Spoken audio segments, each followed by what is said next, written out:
all across America and around the world. This is Veterans Radio. This is Veterans Radio. And welcome to Veterans Radio. I am Jim Fausone with VeteransRadio.net. We are recording today from the Legal Help for Veterans studio in Northville, Michigan. Legal Help for Veterans is a veterans disability law firm. You can reach us at 800-693-4800. We want to welcome to Veterans Radio Jeffrey S. Copeland, a prolific author and a professor at the University of Northern Iowa. Jeff, welcome back to Veterans Radio. Hey, Jim, thank you for having me back. It's always an honor. Well, it's always great to talk to somebody who loves storytelling as you do, and you've really sort of had a career here. You've authored or edited over 30 books. Plague in Paradise, we're going to talk about the Black Death in Los Angeles in 1924. We've previously talked a little bit about Inman's War, a soldier's story of life in a colored battalion of World War II. We've talked before about Lieutenant Elsie Ott's top secret mission, the pioneer World War II flight nurse behind medevac. So we're glad to have you on today, and it's kind of a weird time. We're sitting here talking remotely with our social distance, our appropriate social distance. Yes, we are.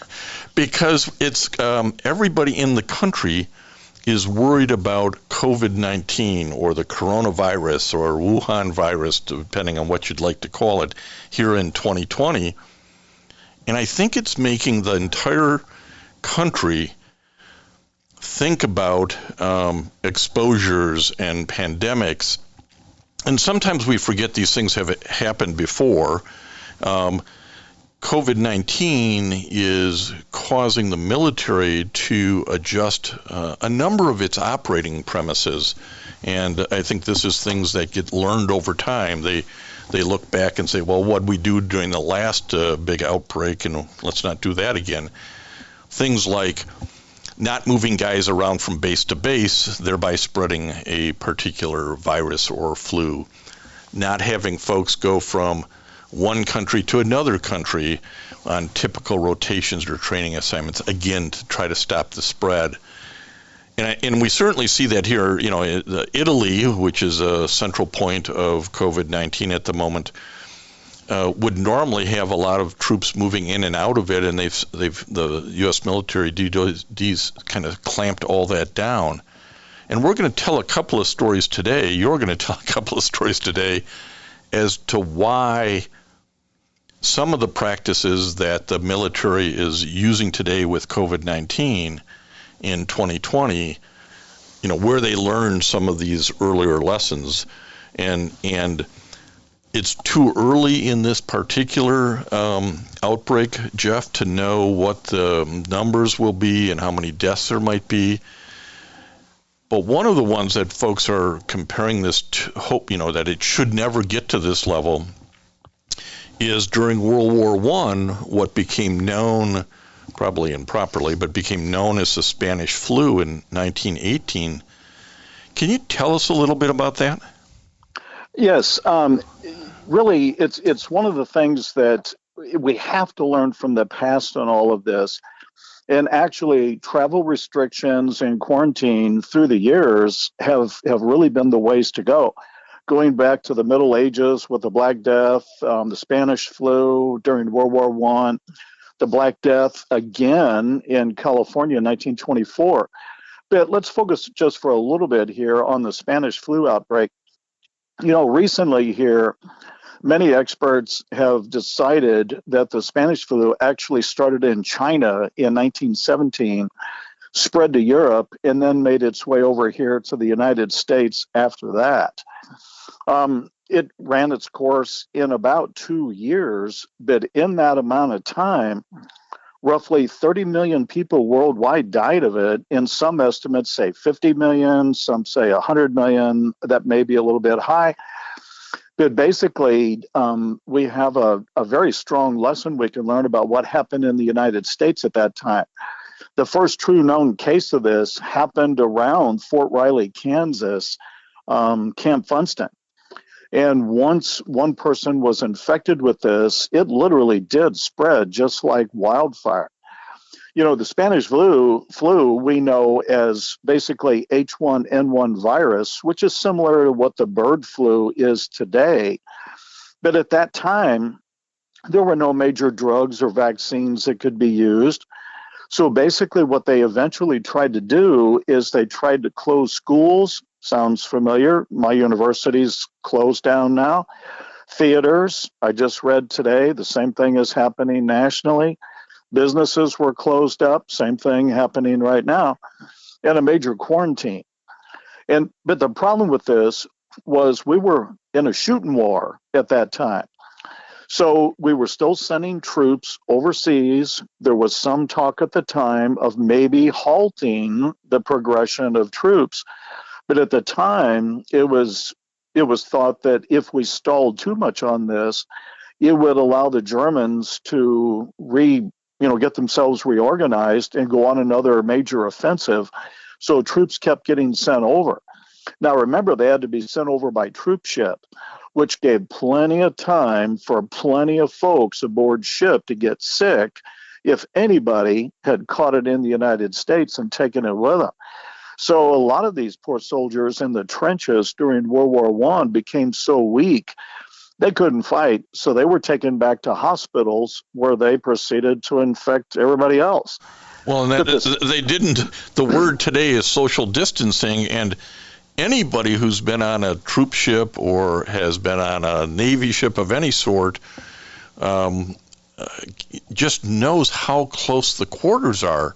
And we were taking, maybe unbeknownst to the military leadership, we're taking guys from various camps, Army camps all around the United States, putting them on these troop ships where they're cheek to jowl, and by the time they get to Europe, they've just, infected the whole ship, haven't they? Oh, absolutely. And the problem during World War I, as I said, is we really didn't have any kind of drugs to deal with this. So pretty much it was try to keep people as comfortable as possible, try to get their fevers down if possible. But the reality was the mortality rate was incredible once a person was infected. My grandfather lived to a ripe old age of 94 years old. He was born in 1911. He was a little kid when the Spanish flu outbreak came out. He lived in the Ozarks, and he could remember and always told us stories of whole train cars of bodies coming through the town where he lived, people who had died from the Spanish flu. And the same thing happened all over the world at that time. And that was actually called the Spanish flu sort of erroneously. Spain was a neutral country at that time. The King of Spain caught it.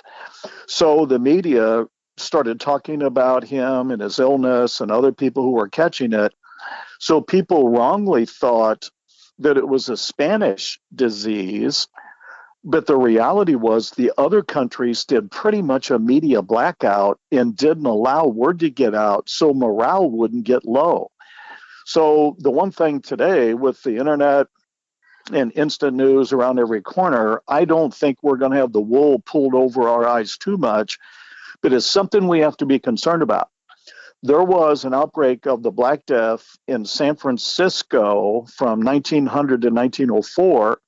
And then there was the outbreak in 1924 in Los Angeles of the Black Death. That was the last major outbreak in the United States. And in both instances, there was a total media blackout by design. And I'm telling you what, in San Francisco, it cost the mayor of San Francisco his job, eventually the governor his job. When the U.S. Surgeon General found out that people were keeping their mouths shut about this, and when the Black Plague took place in Los Angeles and they did the same thing, finally somebody stepped in and said, now, wait a minute here. We can't have this happen. People have to know what's going on. So do you know that because of the outbreak in 1924 of the Black Plague, that's why the Centers for Disease Control and Prevention in Atlanta was founded, so that there would be an oversight to keep local people from hiding what was going on to help stem the spread. Well, and That's really interesting. It is interesting, and it's important to understand the history because it ripples through time. As we deal with COVID-19 and the information or the lack of information and everybody giving different types of advice, you kind of can track this back to the disinformation that this is the Spanish flu in 1919 or 1918. And in that instance, it not only was jumping around between American soldiers and the rest of the country, they get over to Europe, and now everybody in Europe's got it as well, the French, the Germans, something like, in looking at some of the research here, 11% of the 1.2 million soldiers in the United States in 1918 were hospitalized with the Spanish flu. The death totals in World War I, combat deaths were roughly 53,000. The number that died as a result of the flu and pneumonia was 45,000. I know. Can you imagine? I mean, this is, and again, there wasn't the transmission of information, right? The way it is today to flatten the curve, as all of everybody on cable news is telling us to do with our social distancing and closing theaters and closing universities and in many places closing K through 12. So it's a good time to look back at some of these historical events and carry them forward and see are there some lessons we should learn. And you bring up the plague, the Black Death, that occurred out in California kind of in two runs. You've written in particular about the 1924 experience out there. First off, tell us a little bit of what the Black Death is, and then tell us that story. Oh, sure, I'd be glad to. The book is called Plague in Paradise, The Black Death in Los Angeles in 1924. And what happened was a ship came from China to the port of Los Angeles, and rats got off of the ship with fleas carrying the plague. So the rats got off, the fleas got off with them, and the plague manifested itself first in the Mexican community in Los Angeles, the Macy Street district. So basically, it started with one family, the Lujan family, and then it started spreading like wildfire from that. But here's the thing. All right, the first doctors called in, looked at the patients, and they said, uh-oh, looks like the Spanish flu has come back. And that was how it was initially misdiagnosed. But the plague, there are three forms. Bubonic plague that people usually get first, and that's where they get these large buboes. They're like large lumps full of pus and blood.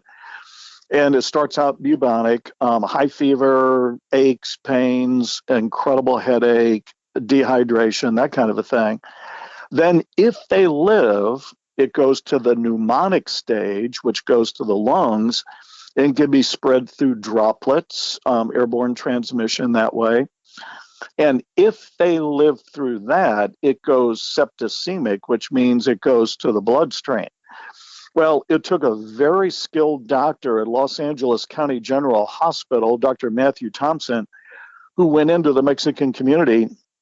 He had remembered studying the symptoms in medical school and said, now, wait a minute here, I think we've got something else going on. So he brought in a couple doctors who had worked during the outbreak in San Francisco about 20 years before. And they said, yeah, you've got the Black Death here. So what the city officials decided to do was both on one side of the ledger, what they thought was really positive, but on the other side of the ledger, not so much. Because in a nutshell, here's what happened.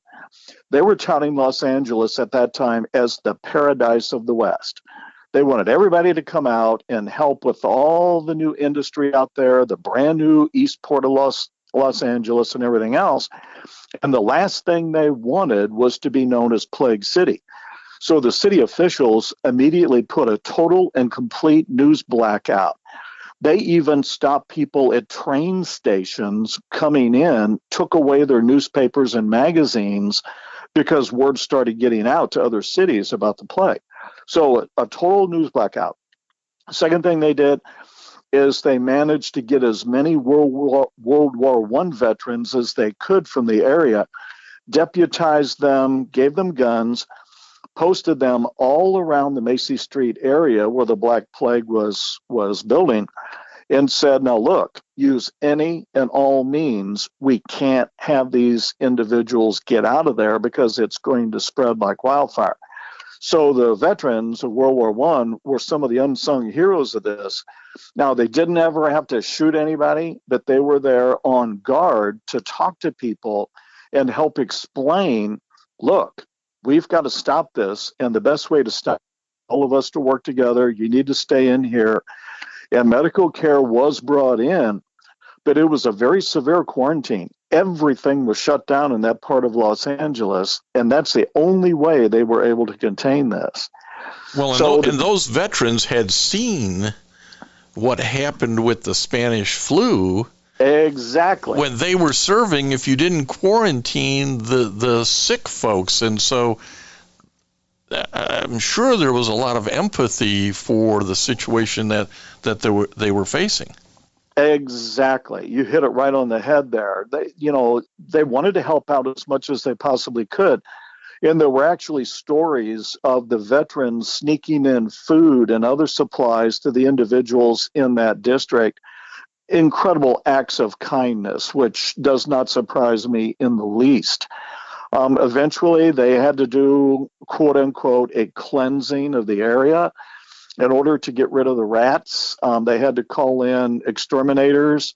That didn't work incredibly well, so they had to literally burn down most of the area in order to get rid of it. Get the people out, after the tide started turning, and then burn it. At that time, that was about the best they had, because for medicines at that time, you'll love this, to treat the Black Death in 1924, they gave aspirin, which didn't do a whole heck of a lot, but then they gave them IVs of mercurochrome. Now, do you remember when you were a kid, if you got a bump on your knee, your mom would come out with a mercurochrome and put a little on? Well, it has mercury in it, so they figured... And it stings like heck. Yeah. But what it did do is they figured, well, it's got mercury in it, it's going to help cleanse the blood. But it killed just as many people as it actually helped. There was a plague serum being developed back out east at that time, but unfortunately it wasn't developed in time to save a lot of the individuals. But today, of course, we're a lot better with the science involved with this. So hopefully with what's going on right now, we'll see a lot of progress here pretty quick. And it's interesting because, we've talked about what's happening here in 2020, but we've gone back to 1918 and looked at things, and now in 1924 and looked at things. As you looked at that time frame, do you see the advances that we would all hope happened between 1918 and 1924 by health departments and laboratories and that sort of thing? Well, considering back then, especially with the outbreak in Los Angeles, it was left to local control only. There wasn't a CDC or a World Health Organization at that time. We progressed a great deal. Now, the problem is people travel a lot easier today than they ever have before. I mean, think about it. One person on an airplane somewhere has it, manages to transmit it to others aboard the airline, or when they get to their destination, they can spread it as well. Back then, we basically had trains as the major form of transmission, and not a lot of people used the train system back then. Cars were still relatively young in the 20s. Great distances usually weren't done with that. But the mobility of society today is a game changer, trying to make sure that we practice some kind of social distancing and quarantine at the same time today is something that we know has to take place. Hey, during the Middle Ages, half the population of Europe died of this, the Black Plague. All right, then the Spanish flu outbreak, depending on which expert you believe, 30 million to 100 million. And then the Black Plague is still around. There's still pockets of it all over the world. Madagascar last year had another major outbreak. So the outbreaks are nothing new. How we handle them has changed dramatically, but there's still so much we need to do in terms of informing people what to do. I heard one official last night say that she was very upset because the younger people are acting like nothing is happening right now. They're still out partying in groups and they feel asymptomatic, they feel fine. Well, the case may be everybody, regardless of age, is going to have to pull together with this because the younger people can transmit it. They may not get very sick with it, but they can transmit it to others who are just going to die.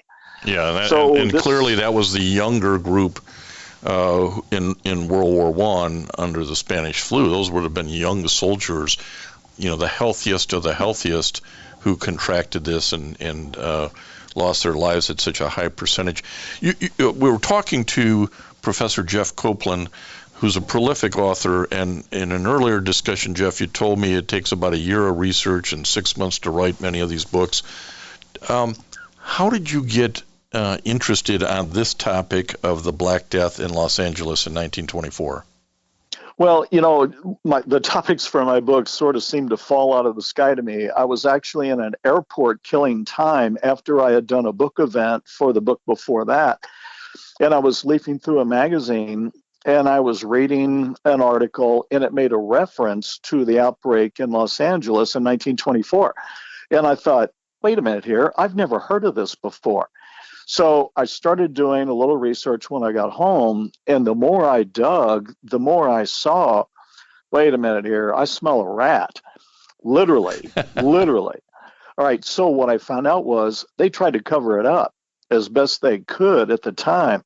And again, all you have to do is tell me you can't get the information, and I'm not going to I'm going to dig. So the more I dug about this, I had to ferret out records everywhere. And to be honest with you, a lot of people did not want me to get the records because even though that's almost 100 years ago, people are still not really proud about a lot of the things that happened at that time. I mean, there were some wonderful people, the veterans who helped out. There were some business people at that time that really just said, hey, you know what? It's just a small population in the Macy Street area. Let's let them die and that'll take care of this. Seriously. So it wasn't a story that was told a lot because this is why the Centers for Disease Control was formed, to take away local control where people can decide who will live and who will die.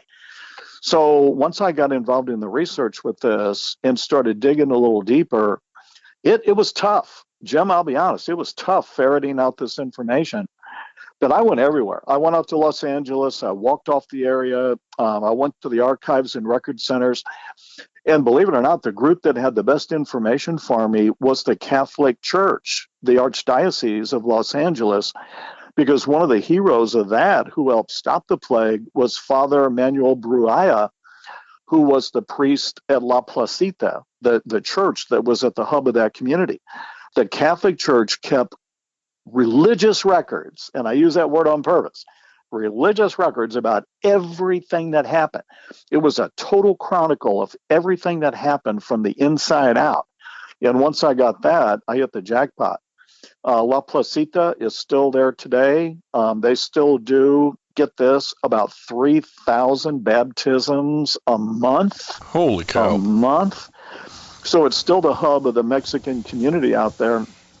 A very rich heritage, just a wonderful place. I got to visit with the current priest there who helped me find the archives and get into the information through that door as well. Well, we've often heard on Veterans Radio that, and we're talking to Jeff Copeland, that great research leads to great stories, and that's certainly what you've got here in this particular story. And it's just also, all too often we find that some historical event in the past that maybe we've forgotten about is rippling through time and is relevant today.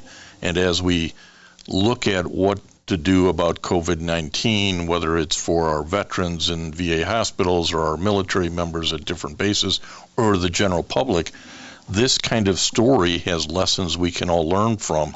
Jeff, where does somebody find this book and some of the other books that you've got out there that they may be interested in? Well, given the current state of affairs, I would recommend online booksellers. Amazon.com has it. If you're a Prime member, the shipping is free. A good dose of reading at this time is going to be good for a lot of folks, I know. But all online booksellers, crowds at bookstores are sort of being discouraged right now. So I guess I'd say the online way is pretty much the way to go. I did want to say also that one of the biggest lessons from the outbreak in 1924 that we learned was try to stay calm. It's tough. It's hard to do. But the people who kept level heads, the people who kept focused on getting it eradicated, the people who were kind, and the people that were understanding of others, and the people that tried to step in and just help, that's what really solved all of these past issues. And it's a time for everybody to draw together, to help each other out, and realize, look, we can beat this. We can get over this, but it's going to take a village. It'll take all of us pulling together. And that's what we really have to do. Well, we'd encourage people to go online then and look for Jeff's books. The three in particular that we're recommending here for our veteran radio listeners is Plague in Paradise, The Black Death in Los Angeles in 1924, Inman's War, A Soldier's Story of Life in a Colored Battalion in World War II, and his newest book, Lieutenant L.C. Ott's Top Secret Mission, The Pioneer World War II Flight Nurse Behind Medevac. Jeff, thanks for taking some time with Veterans Radio today. Thank you, and a big shout out to all those who have served and all of our people serving right now. God bless you all. And I want to thank everybody for listening to Veterans Radio today. I am Jim Fausone. It's been a pleasure to be your host. I'm a veterans disability lawyer at Legal Help for Veterans, and you can reach us at 800-693-4800 or legalhelpforveterans.com on the web. You can follow Veterans Radio on Facebook and listen to its podcasts and internet radio shows by going to veteransradio.net. And until next time, you are dismissed. If you have a VA claim denied by the Board of Veterans' Appeals, contact Legal Help for Veterans at 1-800-693-4800. They're experts in handling cases before the U.S. Court of Appeals for Veterans Claims. Their number again, 1-800-693-4800. Veterans Radio needs you. If you like our shows that are informative, surprising stories, and relevant information on what's happening at the VA and the military, we'd like your support. Individual support of $5 to $50 a month or corporate sponsorship of $1,000 to $10,000 would be welcomed. You can go to veteransradio.net, click on the sponsorship or support tab, pay online, and keep Veterans Radio on the air.